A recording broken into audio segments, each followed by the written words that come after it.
So what happens when that dream, the one you chase halfway across the world, turns out to be, well, not what you thought? Welcome to The Explainer. Today, we're diving into a really raw story from an immigrant in Europe that kind of flips the whole idea of the European dream on its head. We're going to look at the opportunities he found, sure, but also the challenges he never saw coming, and here's the kicker, a surprisingly tough critique of his own community. It all boils down to this one huge question. Is that dream, the one of safety, opportunity, a place to belong, is it still actually alive? Let's get into it. All right, so to really get this, we have to start at the beginning. We need to understand what was left behind. The speaker paints this incredible picture, this tale of two cities, his quiet new life in Lisbon versus the absolute vibrant chaos of his home, Karachi. And man, is it a clash of energies. He describes Karachi as this happy chaos that just buzzes until 5 in the morning. You've got tea stalls open, streets packed with people, and then you have Lisbon. Everything just shuts down. It's quiet. It's orderly after 7 p.m. We're talking about two completely different heartbeats, two totally different ways of living. And you can just feel the nostalgia, right? Especially when he talks about the food. He says after all this time, the taste of home is somehow even better than he remembered. That's a powerful thing, isn't it? That kind of sensory memory that just keeps pulling you back to the life you left. So you gotta ask, right? If home is so amazing, why leave in the first place? And maybe more importantly, in a world where it feels like borders are getting tighter every day, how are people still managing to make this journey legally? Well, this is where the speaker wants to set the record straight. He's really quick to push back on this idea that all the doors are slammed shut. He's like, no, listen, despite what you might hear, there are still legal ways into countries like Portugal. The doors are still open, but you gotta follow the rules.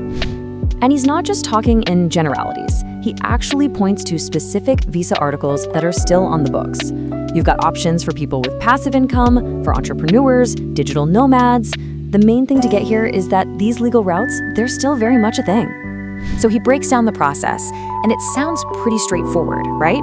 You arrive on a tourist visa, you find a real reason to be there, like a job or you enroll in school, and then you apply to make it official, to get a residence permit. It's a system that's worked for a lot of people. But, and this is a big but, the ground is definitely starting to shift. See, even for the people who do everything by the book, the whole vibe is changing. That welcoming feeling, it's starting to fade. And he gives this really stark warning. He's saying, look, the legal paths are there, but that feeling of openness is just gone.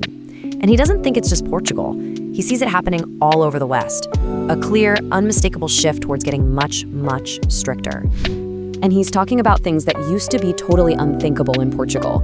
You've got police checking IDs in train stations after 7 p.m., on-the-spot detentions, deportations. I mean, for a country that was known for being so relaxed, this is a massive change. So the big question is, why? What is going on here? Why is this country, this place that was seen as a haven, suddenly tightening the screws? And his answer, well, it's probably not what you're expecting. And this is where the whole thing takes a really tough turn. Because instead of pointing the finger at the host country, he turns the mirror around and points it directly at his own immigrant community. It's an incredibly blunt thing to say. He doesn't pull any punches. He just comes right out and says, this is happening because of us. He's convinced that the bad behavior of a few people is making life harder for everybody. That's a heavy, heavy thing to say, putting the blame right on their own community. And he gets specific. He talks about things he's seen with his own eyes that he thinks are just poisoning the well. Fights breaking out in public, people begging on the streets, sleeping on the roadsides. He's saying, look, this stuff creates a terrible impression, and it ends up hurting all of us. And he's quick to point out this isn't just a Europe problem. He says he's seen similar things in other places too, like these organized begging rings in Saudi Arabia.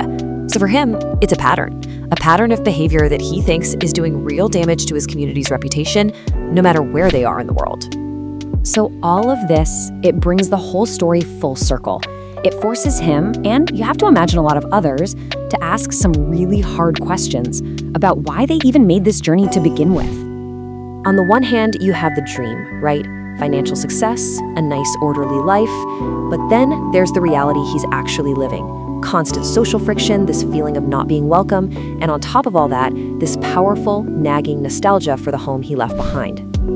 And his final thought is, wow, It's pretty powerful. He says people in Europe think they're happy, but when he went back home to Karachi, that's where he saw real happiness, in the simple, sometimes chaotic lives of his friends. He's basically saying that joy feels more genuine, more real than the kind of structured success everyone is chasing in Europe. And that leaves us right back where we started. But now the question feels so much heavier. If chasing a better life means you lose your sense of community, your sense of belonging, then what does a better life even mean? It's a huge question, and there are definitely no easy answers.